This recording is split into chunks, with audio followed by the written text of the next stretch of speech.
Well, today, the vacancy where Donald Trump's mind is supposed to be was on grim display once again.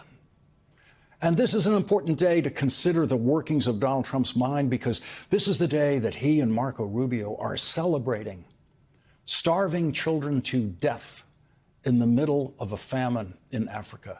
This is the day Donald Trump and Marco Rubio are celebrating the removal of previously paid for life-saving AIDS medication for patients in Africa, where a program started by Republican President George W. Bush and Dr. Anthony Fauci has already saved more than 25 million lives just in the 21st century alone with HIV medication.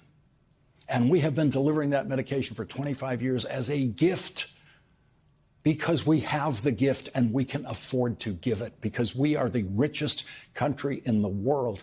We've been sending that life-saving medication to the poorest countries in the world without it putting even the slightest dent in the budget of the United States government or increasing the national debt in a measurable way, which on this day, Donald Trump is celebrating his ability to increase the national debt by $3.5 trillion with his tax cut bill for billionaires that passed the Senate this morning by one vote, with the vice president forced to cast the tie-breaking vote in the Senate on the biggest cuts to Medicaid in the history of that program. Trump Republican budget cuts that will take health care coverage away from 17 million people. You have to consider what goes through the mind of a person blithely capable of such grotesque cruelty. We do know that Donald Trump simply lies about the Medicaid cuts in the legislation that he is celebrating. That's how Donald Trump deals with that cruelty externally. Donald Trump just lies about it. Donald Trump doesn't want to own that particular cruelty. That's not one he wants to own. Donald Trump doesn't want to pay the political price, and he doesn't want the Republicans who vote for it to pay the political price for snatching health care away from 17 million Americans. And Donald Trump can be very confident that there will be absolutely no political price paid by anyone for his decision, and Elon Musk's decision, and Marco Rubio's decision to close down the United States Agency for International Development, which ended operations today, because the American news media simply isn't covering that. It's illegal to close down a program like that, as we will discuss later in this hour. The Constitution doesn't allow the president to simply close down an agency and programs created by Congress and by law. But it turns out you can do anything as president if Congress and the Supreme Court will do nothing to stop you. If Joe Biden were president tonight, the American people would not be embarked on what is a worldwide campaign of cruelty in their name by the Trump government, cruelty that includes cruelty now in the United States, cruelty to immigrants in the United States, and now cruelty to Donald Trump's own voters who believed him as a candidate when he said he would not cut their Medicaid. There are Trump voting areas of this country where government-funded health care supports most of the people living in those areas. Medicaid, Medicare, the Affordable Care Act are providing health care to most people in several areas of this country, including some parts of rural Trump country. And Medicaid pays for 40% of the nursing home care in this country. Donald Trump said, cut it. And every Republican in the Senate and every Republican in the House who were needed to deliver those cuts said, okay, it's Donald Trump's idea. And that's good enough for them. That's an example of Hannah Arendt's famous phrase, the banality of evil. Cruelty is easy to do when you just don't think about it. Cruelty is easy to do when you just think the decisions are up to someone else. Cruelty is easy to do when you think you're just doing your job. That's how you arrive at the banality of evil, the banality of cruelty. If you turn off the sound when evil is being done, it looks exactly the same as the way it looks when good things are being done, when lives are being saved, when lives are being changed for the better. governing in this country through the budget reconciliation process in Congress that we have been watching on television since the 1980s when cameras were finally allowed in Congress, always looks the same. There is always the so-called vote-a-rama in the Senate performed by the political party in the Senate that is on the losing side of the budget reconciliation process. There is no way for the powerless minority to stop the majority party during the budget reconciliation process, as has been proven when President Clinton's party was in power in Congress, when President George W. Bush's party was in power in Congress, when President Barack Obama's party was in power in Congress. And it is now being proven once again. The minority has no power when the majority party is united, as the Democrats were when they created what is now called Obamacare.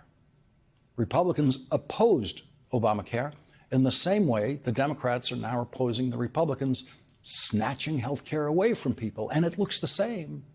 It looks the same on TV. It's men in neckties disagreeing, women in pantsuits and skirts disagreeing.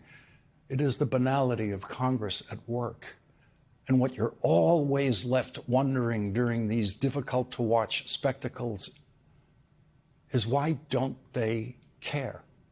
Why don't they care about the 15% of the population that was being denied health care coverage in America before Obamacare was passed?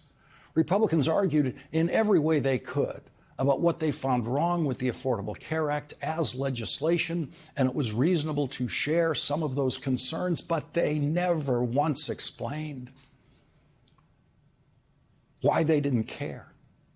Why they didn't care about the people who didn't have health insurance and couldn't get it and couldn't afford it and would never be able to afford it without government assistance. And if you say government spending has to be cut and Medicaid is the first place you go to cut spending while you're massively increasing defense spending, why don't you care?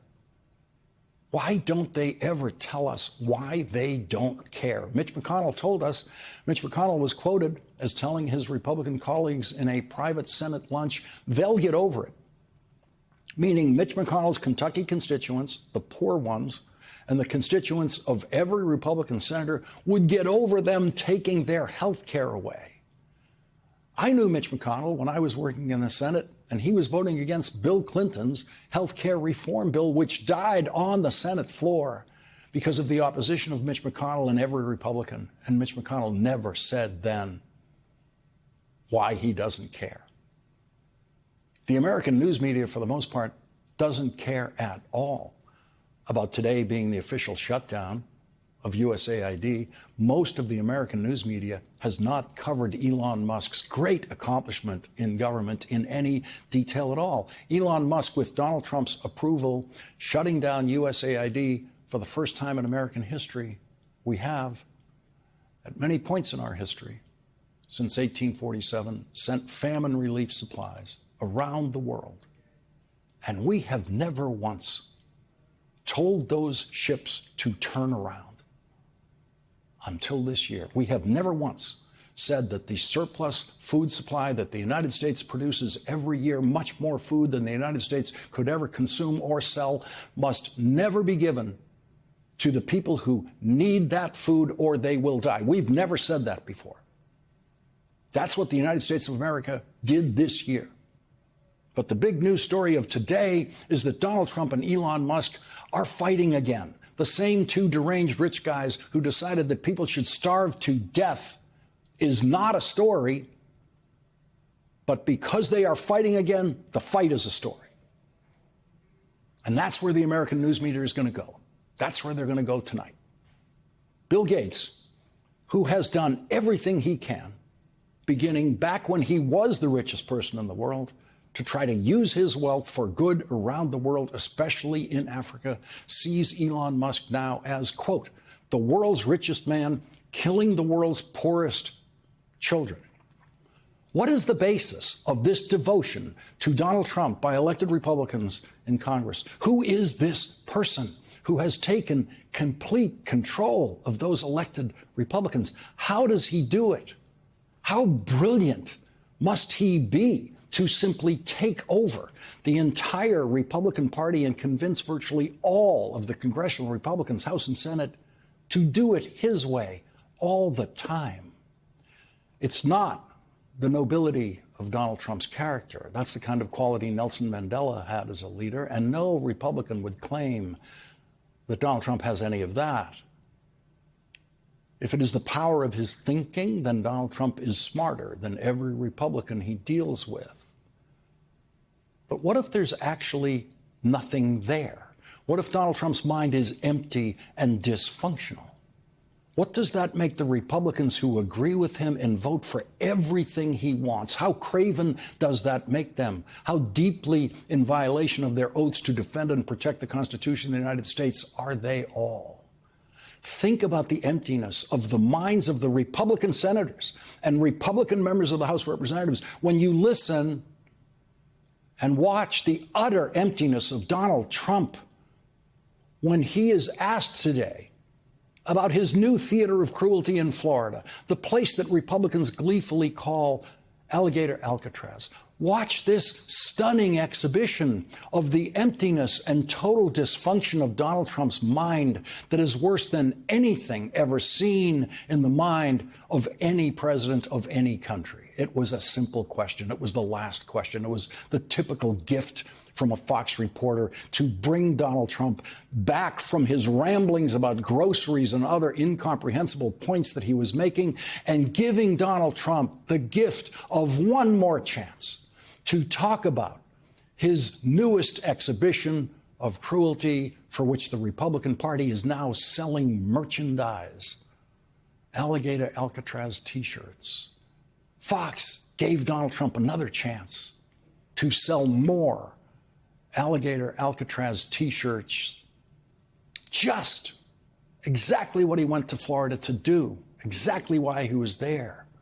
It was as if the Fox reporter was on orders to make sure that that last question goes right to the point of why Donald Trump is sitting there.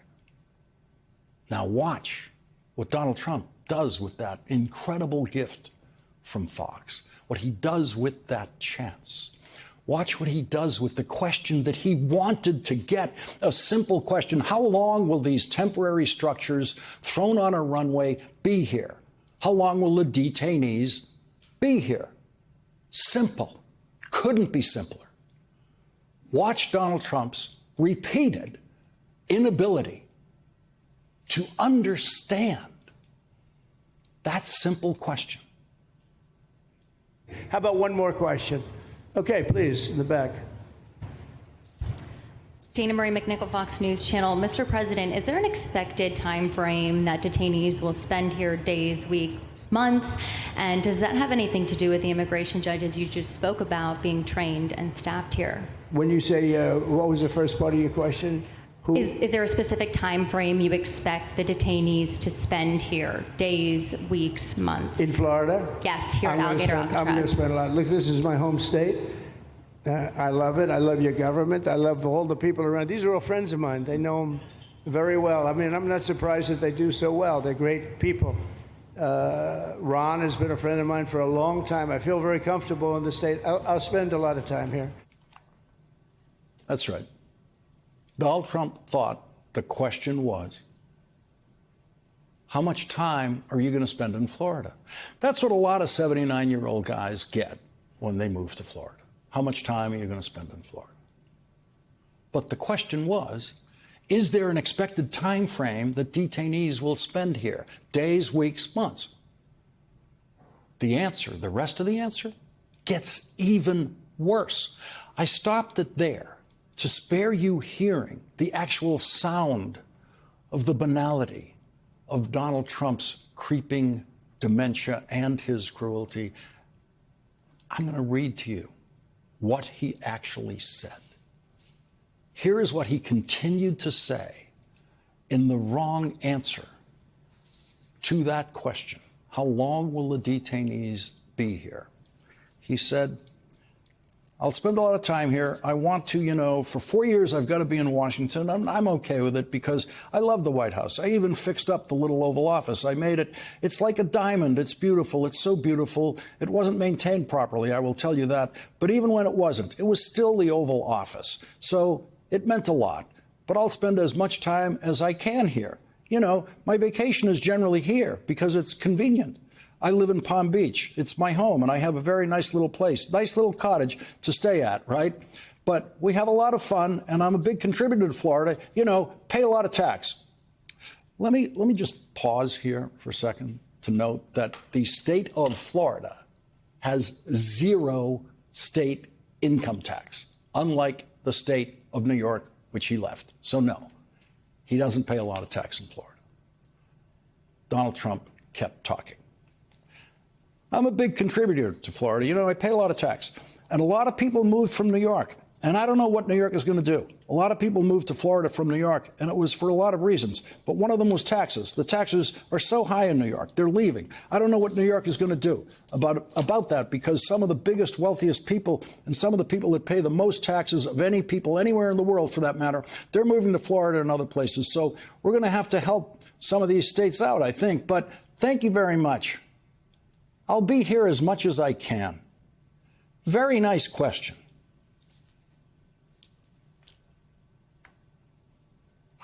He's not there. There's a character named Donald Trump with a red hat and orange makeup who shows up at these events and words come out of his mouth, but he's not there. His mind, as exhibited from that response to that very simple question, does not work. And that is a crisis for the United States of America every day. Children are going to go hungry in this country now because Donald Trump, whose mind doesn't work, has decided to cut food assistance to poor children. Mothers are going to lose their Medicaid coverage while they're on the delivery tables in hospitals because Republican senators last night voted to specifically make sure they could do exactly that. An amendment offered by Democrats to prevent Medicaid from being taken away from women while they're on the delivery table in a hospital having a baby, and Republicans voted to make sure that they absolutely could do that to any woman on Medicaid, to make sure they could take Medicaid away from any mother at any time before childbirth, during childbirth, or immediately after childbirth, and take it away from that baby who was just born. And so the legislative cruelty fest continues now, tonight, in the House of Representatives, and it looks the same. It looks exactly the same.